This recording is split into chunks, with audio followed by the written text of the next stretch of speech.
Good morning बच्चों। पिछले class में हम लोगों ने एयर पोल्यूटेंट के रिगार्ड बात किया था।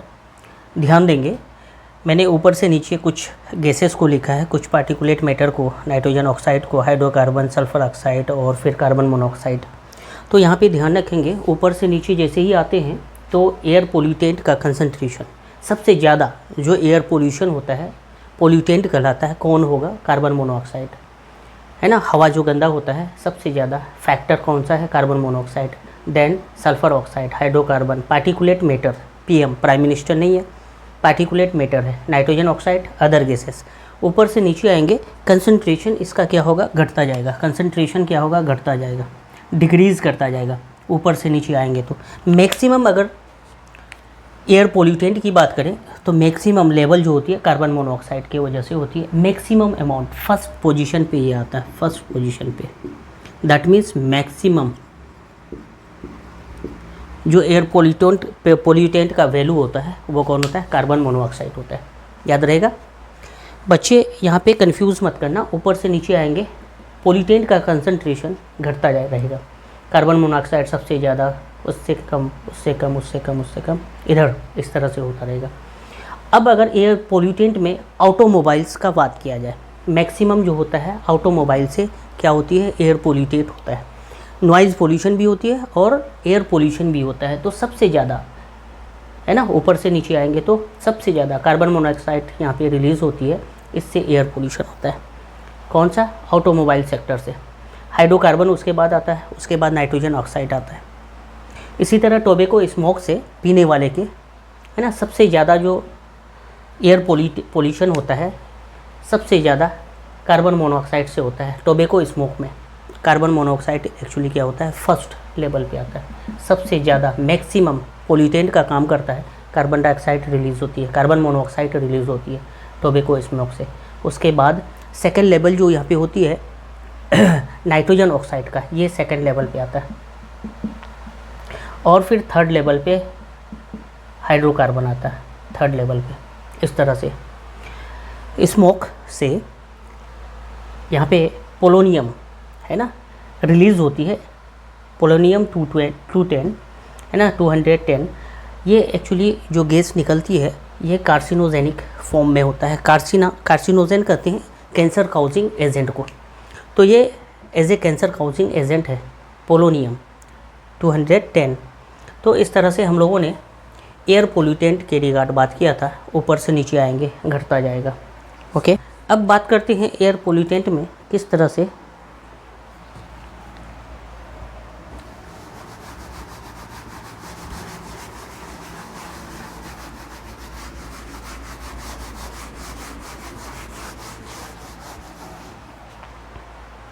मेनली हम लोग बात करेंगे एयर पोल्यूटेंट्स।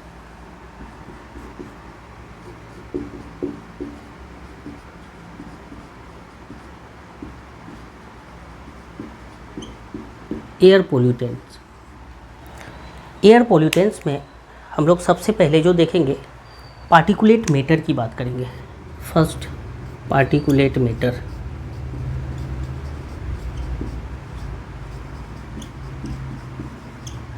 पार्टिकुलेट मैटर की बात करेंगे। पार्टिकुलेट मैटर यहाँ पे सॉलिड भी हो सकता है, लिक्विड भी हो सकता है। एयर पोल्यूटेंट में पार्टिकुलेट मैटर की अगर बात करेंगे, पीएम इससे पहले हमने लिखा है, यहाँ पे सॉलिड भी हो सकता है और लिक्विड भी हो सकता है। सॉलिड लिक्विड दोनों हो सकता है पार्टिकुलेट मैटर में। यहाँ पे डिपेंड करेगा पार्टिकुलेट मैटर का साइज़ क्या है। माइक्रोमीटर में हम लोग कैलकुलेट करते हैं। More than 10 micrometre, less than और इक्वल टू 10 माइक्रोमीटर, उसको हम लोग क्या बोलेंगे? बड़े साइज़ का, छोटे साइज़ का। तो यहाँ पे पार्टिकुलेट मैटर में on the basis of size two forms देखेंगे, टू टाइप्स देखेंगे। More than 10 micrometre size particulate matter का अगर होगा तो ये सेटलेबल होगा, नीचे एक दिन में ये शटल डाउन हो जाएगा। सेटलेबल पार्टिकुलेट मैटर बोलते हैं। क्या बोलेंगे इसको? सेटलेबल पार्टिकुलेट मैटर।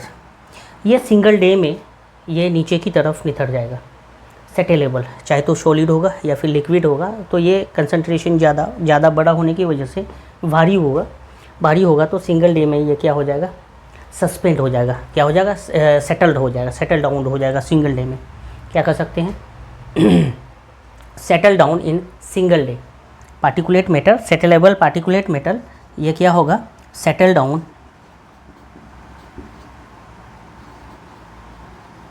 इन सिंगल डे में ये सेटल डाउन हो जाएगा। Okay, because of large size, कह सकते हैं बिकॉज ऑफ लार्ज साइज, बड़े साइज़ के होने से मोलेकुलर वेट भी ज़्यादा होगा, मास ज़्यादा होगा, तो नीचे की तरफ ये क्या होगा, सेटल डाउन हो जाएगा। मोर देन 10 माइक्रोमीटर साइज़ का होगा, बड़े साइज़ का होगा। इसके अलावा दूसरा बात करेंगे लेस देन और इक्वल टू 10 माइक्रोमीटर, 10 माइक्रोमीटर का या फिर उससे छोटे साइज़ का, ये हवा में सस्पेंड होगा। क्या बोलेंगे, suspended particulate matter, PM particulate matter, ये हवा में क्या होगा, सस्पेंड होगा इन एयर, कई दिनों तक ये हवा में सस्पेंड होगा। क्या बोलेंगे, सस्पेंडेड पार्टिकुलेट मैटर, क्या बोलेंगे, suspended particulate matter, SPM, suspended particulate matter इसको बोलेंगे। इक्वल टू और लेस देन 10 माइक्रोमीटर अगर होगा, 10 माइक्रोमीटर या फिर उससे छोटा साइज़ का होगा तो हल्का होगा, हवा में ये सस्पेंड होगा। अब सस्पेंडेड पार्टिकुलेट मैटर में भी दो साइज़ को हम लोग मेंशन करेंगे। More than 1 micrometre, more than 1 micrometre size का अगर पार्टिकुलेट मैटर होगा, सस्पेंडेड पार्टिकुलेट मैटर होगा, तो उसको हम लोग सॉलिड में रखेंगे। मोर देन 1 माइक्रोमीटर, तो इसको भी हम फर्दर 2 कैटेगरीज़ में डिवाइड करेंगे। मोर देन 2 को सॉलिड फॉर्म में होगा तो डस्ट होगा, क्या होगा, सॉलिड सस्पेंडेड पार्टिकल्स अगर होगा तो वो डस्ट होगा, और अगर वही लिक्विड फॉर्म में होगा तो उसको मिस्ट बोलेंगे, MIST, मिस्ट, है ना। यहाँ पे तो मोर देन 1 माइक्रोमीटर हुआ, लेस देन 1 माइक्रोमीटर अगर होगा तो उसको कहाँ पे रखेंगे, लेस देन 1 अगर होगा तो भी हम लोग लिक्विड और सॉलिड फॉर्म में इसको मेंशन करेंगे, या फिर सिंपल लेस देन 1 होगा तो यहाँ पे पार्टिकुलेट मैटर क्या है, लेस देन 1 माइक्रोमीटर, इसको हम लोग एरोसोल में रखेंगे, एरोसोल।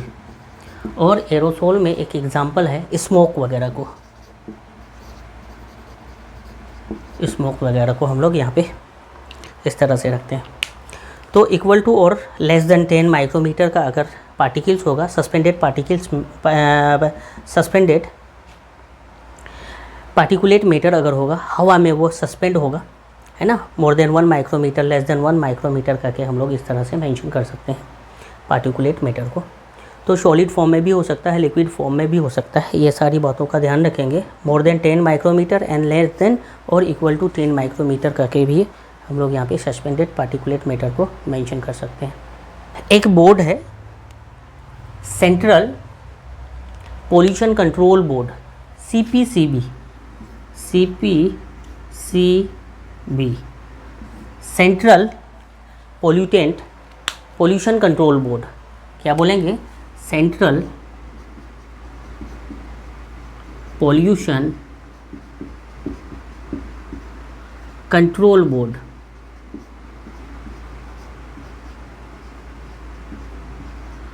ये सेंट्रल पोल्यूशन कंट्रोल बोर्ड है। इसके तहत मैक्सिमम हार्म जो होती है लेस देन और इक्वल टू 2.5 माइक्रोमीटर के जो पार्टिकुलेट मैटर होता है, लेस देन और इक्वल टू 2.5 माइक्रोमीटर का, इससे हमारे इरिटेशन, इन्फ्लेमेशन, लंग्स डिजीज़, ये सारी चीज़ें होती है। किस बोर्ड के हिसाब से, सेंट्रल पोल्यूशन कंट्रोल बोर्ड के हिसाब से जो पार्टिकुलेट मैटर का साइज़ होता है कितना, इसका साइज़ कितना होगा कि मैक्सिमम हार्म करेगा। क्या होगा? मैक्सिमम हार्म करने वाला साइज़ जो होगा वो कौन सा होगा? लेस देन और इक्वल टू 2.5 माइक्रोमीटर, ये साइज़ होगा। मैक्सिमम हार्म करेगा ह्यूमन बॉडी को। किस तरह से देखते हैं, ये इस तरह से लेस देन और इक्वल टू 2.5 माइक्रोमीटर या फिर पार्टिकुलेट मैटर का जो साइज़ होगा इक्वल्स टू 2.5, कितना होगा? 2.5 साइज़ का होगा, माइक्रोमीटर साइज़ का होगा। ये हमारी बॉडी में प्रॉब्लम काउज करेगा। क्या प्रॉब्लम होंगे?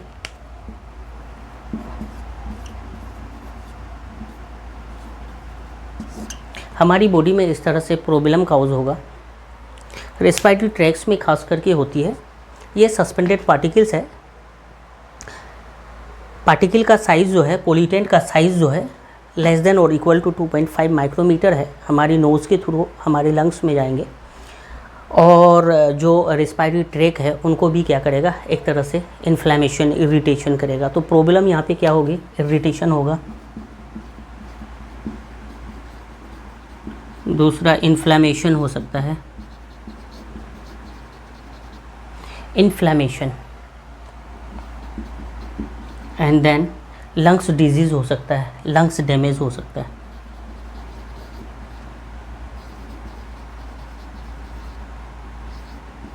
लंग्स डैमेज हो सकता है। ये सारी प्रॉब्लम्स यहाँ पे हो सकता है।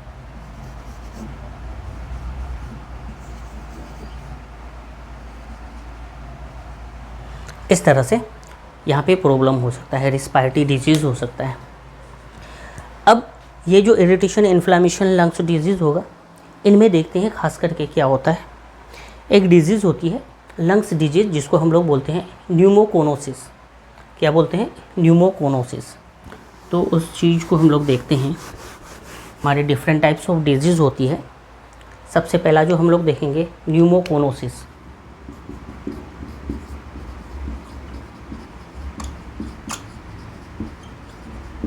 न्यूमोकोनोसिस, इसको हम लोग बोलते हैं लंग्स डिजीज़। क्या बोलते हैं? Lungs disease.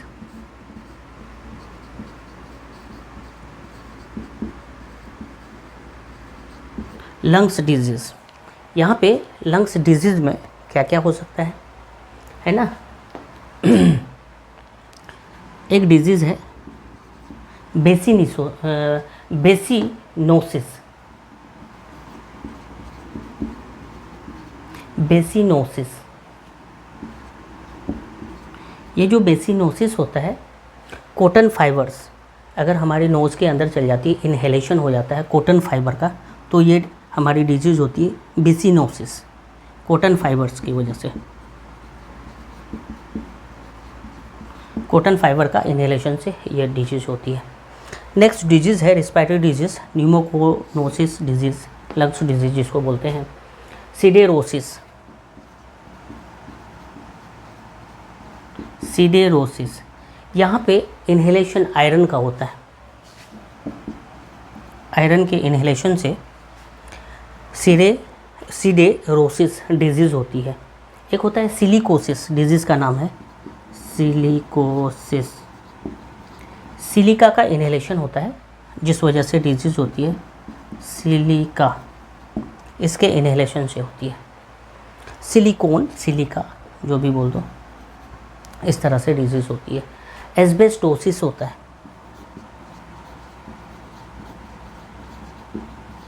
एस्बेस्टस के इन्हेलेशन से होता है।